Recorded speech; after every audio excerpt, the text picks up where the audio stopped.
सुख का अनुभव करने के लिए कृपया अपने नेत्रों को बंद कर लीजिए।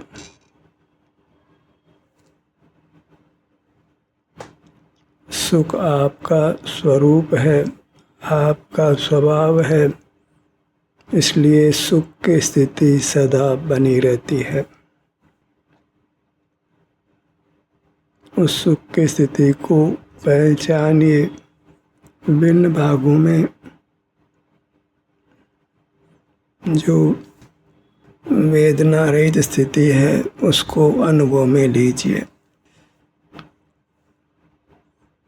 यह अनुभव ही सुखी होने का मार्ग है। सुख की स्थिति को भली प्रकार पहचानिए। वेदना का नहीं होना सुख की स्थिति है और वह वेदना रहित स्थिति आपका स्वभाव ही है। उसके लिए किसी परद्रव्य की सहायता नहीं लेनी होती है। परद्रव्य को नहीं देखना जानना होता है। हमें अपने स्वभाव से ही सुख की स्थिति प्राप्त होती है। उस सुख की स्थिति को वृथा नहीं गंवाना है। बहिर्मुख रहते हैं, मूल पदार्थों को देखते जानते हैं, तो जो शरीर में स्वाभाविक सुख की स्थिति है उसको हम नहीं भोगते हैं, उसका अनुभव नहीं करते हैं। उस सुख की स्थिति को हम वृथा ही गंवा देते हैं। मोक्ष मार्ग इतना ही है कि हम सुख की स्थिति को पहचान कर उसका अनुभव करते रहें। सिर से पैरों तक विस्तार को प्राप्ति है। हमारा सुख स्वभावी शरीर है, यहाँ सुख की स्थिति रहती है। हर भाग में रही सुख की स्थिति को अनुभव में लीजिए। यह अनुभव ही मोक्ष का मार्ग है। बहिर्मुखता में यह अनुभव नहीं होता है तो हमें बहिर्मुख नहीं रहना है। सुख की स्थिति सिर से पैरों तक ही रहती है तो हमें इतने क्षेत्र में ही बने रहना है। ये सुख ही हमारा स्वभाव है, हमारी संपदा है, जिसको हमने निरंतर भोगना है।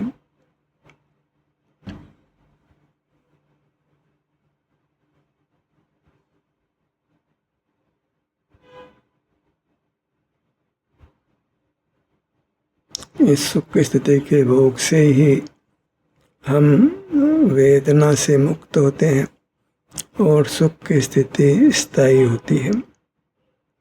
हम मूर्त कर्मों से नहीं बंधते हैं, अपितु छूटते हैं। इसी क्रम में सर्व कर्म प्रकृतियों ने नष्ट होना है और हमें परमात्म दशा पानी है।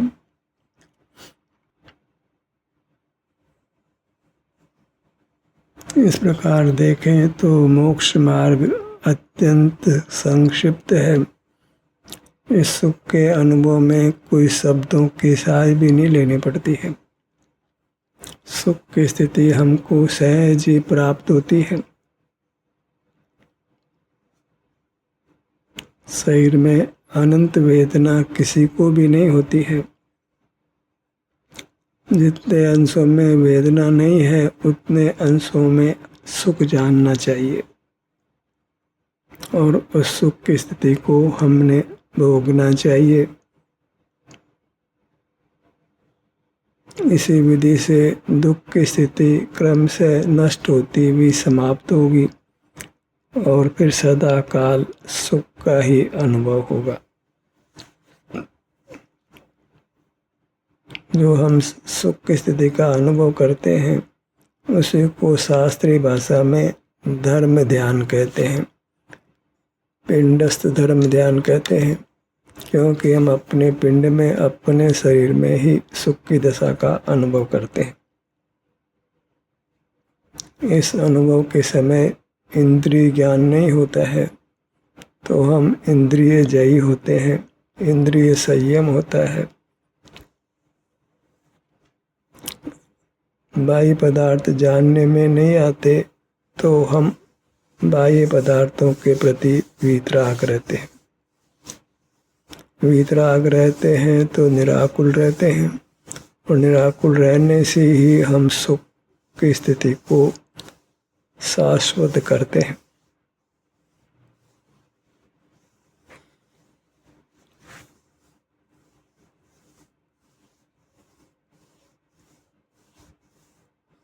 अपने मूर्त में ही सुख का अनुभव होता है, इसलिए हमें अपनी मूर्त में बने रहना है।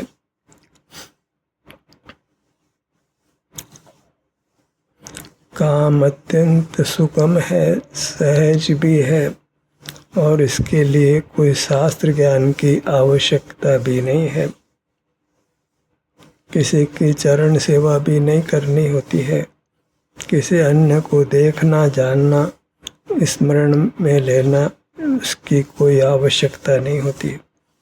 कोई शारीरिक चेष्टा, वचन चेष्टा भी नहीं करनी होती है। कुछ विचार भी नहीं करना होता है। इस प्रकार हम अशुद्ध प्राणों का निरोध करते हैं। इस अनुभव में श्वासोच्छ्वास की गति भी मंद, मंतर और मंदतम हो जाती है। उससे हमारा स्वास्थ्य सुधरता है। उत्तरोत्तरम अधिक सुख का अनुभव करते हैं।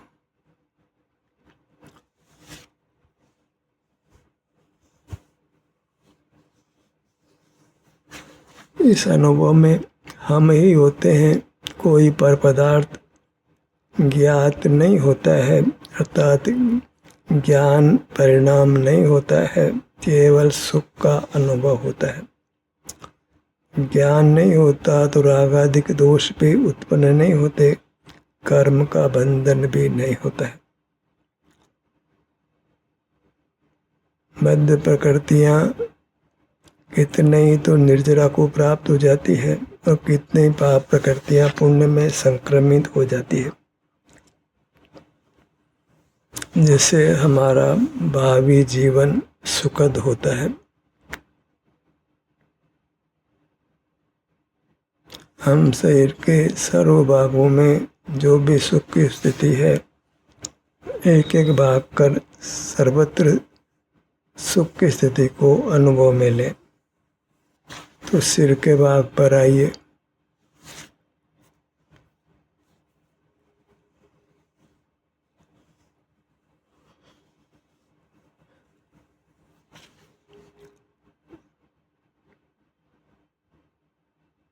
अनेकों भागों में हम वेदना रहित स्थिति ही पाते हैं। पशु पक्षी भी अपने शरीर में बहुधा वेदना रहित स्थिति पाते हैं।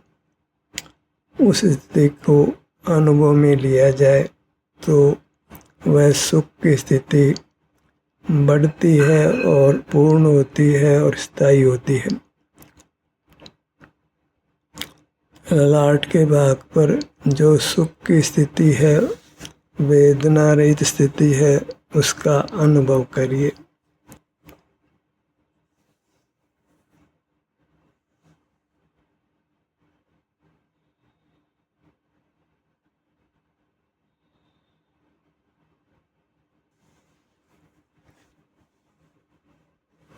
इस अनुभव में शब्दों का कोई काम नहीं है, कोई चिंतन भी नहीं करना पड़ता है, कुछ बोलना भी नहीं पड़ता है, कुछ हिलना डुलना भी नहीं पड़ता है, किसी की सेवा उपासना नहीं करनी होती है, किसी को याद भी नहीं करते हैं, केवल सुख का अनुभव करते हैं। परमात्मा भी केवल सुख का अनुभव करते हैं, और हम भी अपने किसी भाग में आकर केवल सुख का अनुभव करेंगे।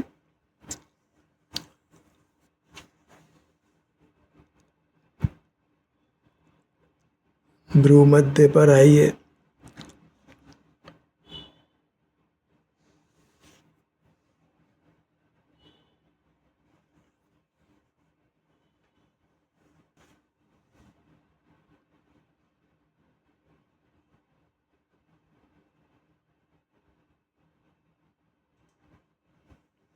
किसी को धर्मोपदेश देने का परिणाम हो तो हमें इतना ही उपदेश देना है कि वह अपने शरीर में जो भी सुख की स्थिति है उसी का बारंबार अनुभव करे।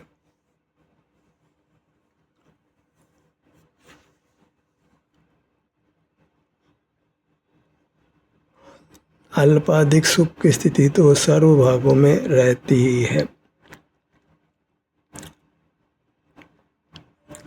नेत्रों के भाग पर आइए।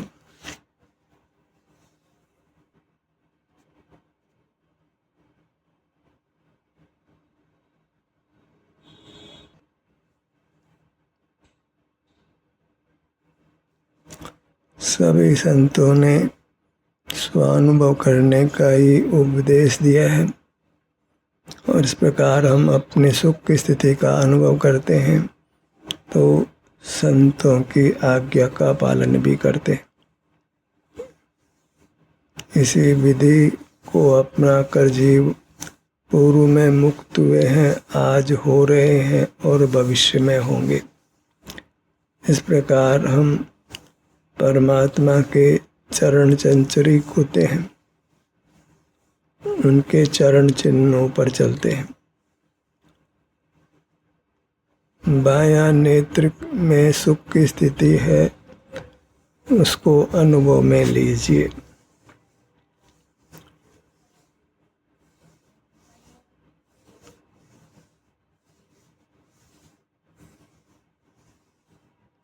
वेदना अनंत नहीं होने से सुख की स्थिति अल्पाधिक अवश्य रहती है।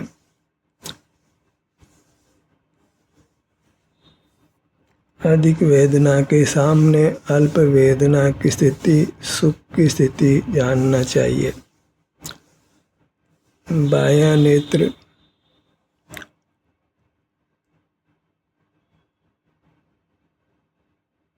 दायां नेत्र, दोनों नेत्रों की स्थिति को एक साथ अनुभव में लीजिए। बाएं नेत्र से दाएं नेत्र तक के भाग में वेदना रहित स्थिति को अति प्रमोद से भोगिए।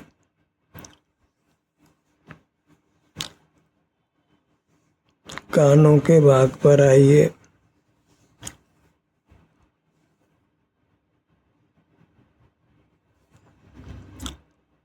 बायां कान, दायां कान, बाएं कान से दाएं कान तक का भाग,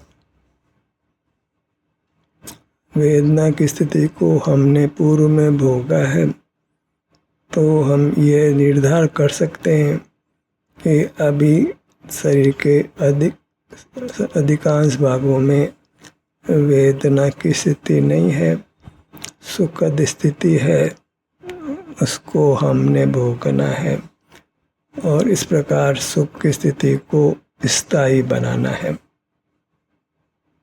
इस सुख की स्थिति का अनुभव हम करेंगे तो फिर भविष्य में दुख नहीं होगा।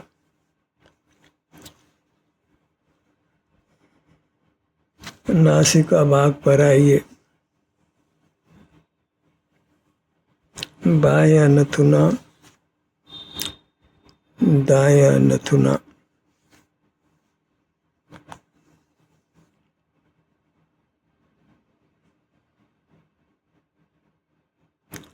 जो कुछ वेदना है, अप्रिय संवेदना है, उसके बारे में चिंतित नहीं होना है, क्योंकि जब हमने बहिर्मुखता को छोड़ा है और अपने सुख की स्थिति को अपनाया है तो इस दुख की स्थिति, वेदना की स्थिति को जाना ही होगा।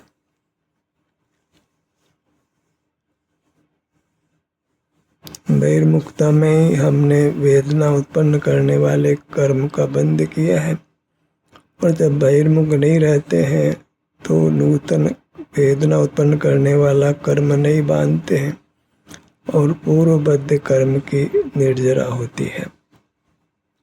इसलिए यही काम करने योग्य है। ओटों के भाग पर आइए।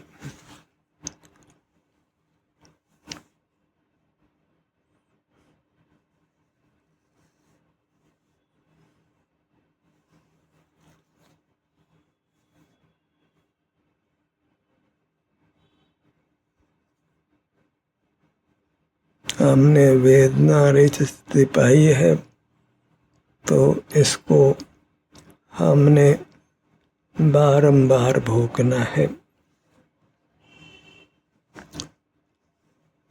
इसी प्रकार वेदना रहित स्थिति स्थायी बनती है।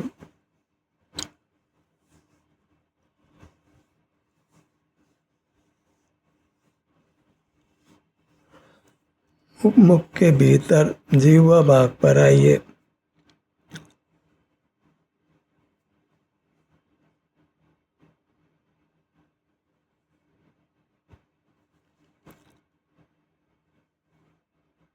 अभी छेदन वेदन का दुख नहीं है।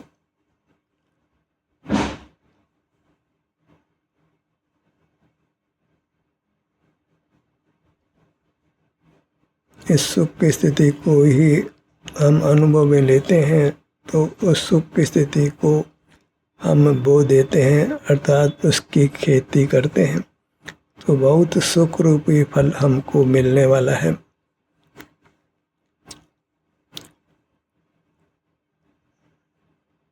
तालु, कंठ,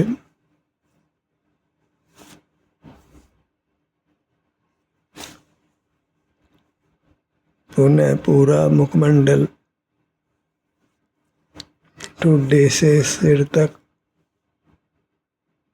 बाएं कान से दाएं कान तक, नासिका से सिर के पीछे तक सर्वत्र सुख की जो भी स्थिति है उसको प्रीति से भोगिए। इस भोग से ही हमें संतुष्ट रहना है।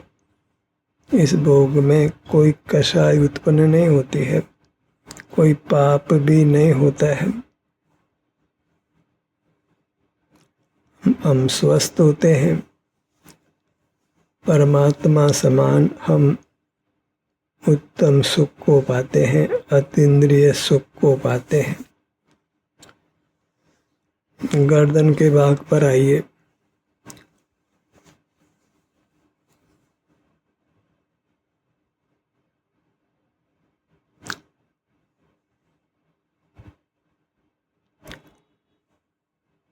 इस प्रकार जो हम अनुभव करते हैं इसको हम निरंतर भी बना सकते हैं, क्योंकि इस अनुभव में सुख ही होता है, शांति का ही अनुभव होता है और किसी बाह्य साधन की अपेक्षा भी नहीं होती है।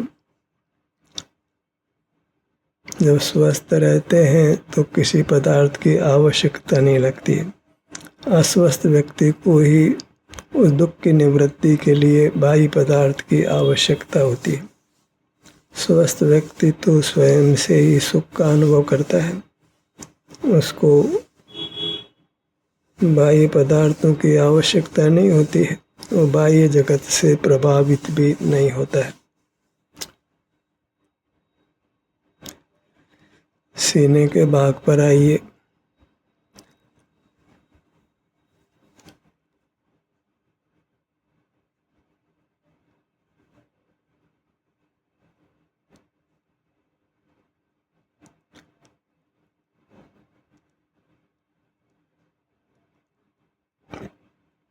फेफड़ों का स्थान, बायां सीना, दायां सीना, हृदय स्थान, सीने के मध्य में मन का स्थान,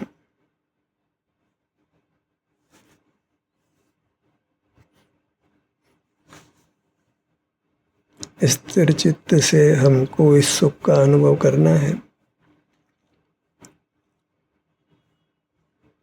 पेट के भाग पर आइए।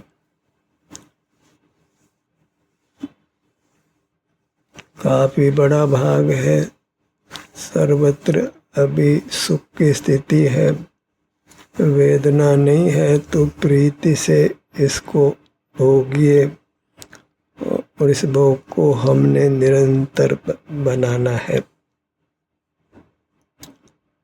नाभि का स्थान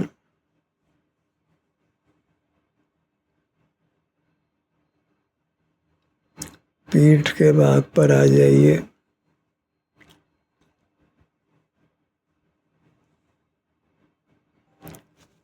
जो भी सुख की स्थिति है उसका हम अनुभव करते रहें तो वह सुख स्थायी हो जाता है। वही हमारी कांक्षा भी है।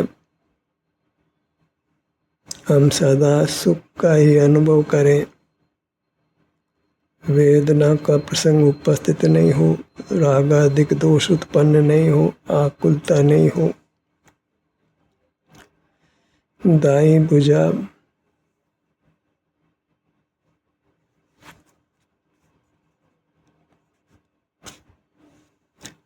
दाई हथेली,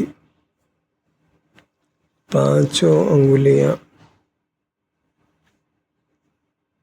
इस अनुभव में हम शांति का अनुभव करते हैं। बाई भुजा,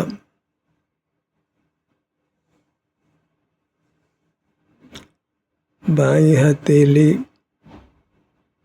पांचों अंगुलियां, छोटे विभाग भी करें। छोटे विभाग में भी जो सुख की स्थिति है उसका अनुभव करें। काया विशाल है, अनेकों विभाग कर हम अपने सुख की स्थिति का अनुभव करते हुए दीर्घ काल तक रह सकते हैं, अनंत काल रह सकते हैं।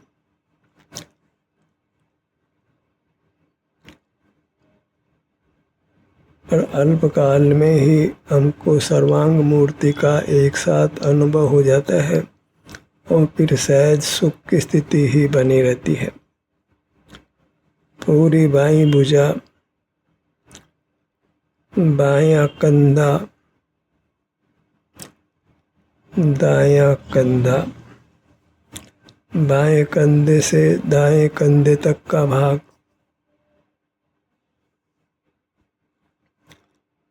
दाएं पैर को अनुभव में लीजिए। दाईं पगतली, दायां घुटना, दाईं जंघा का भाग,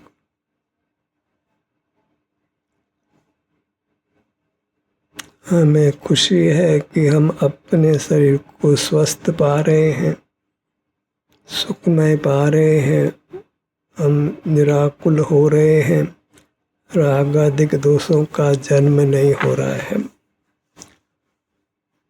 पूरा बायां पैर, बाईं पगतली, घुटना, जंघा, दोनों पैर, दोनों भुजाएं अत्यंत गंभीर होकर आप अपने शरीर के विभिन्न भागों में जो सुख की स्थिति है उसका अनुभव करिए।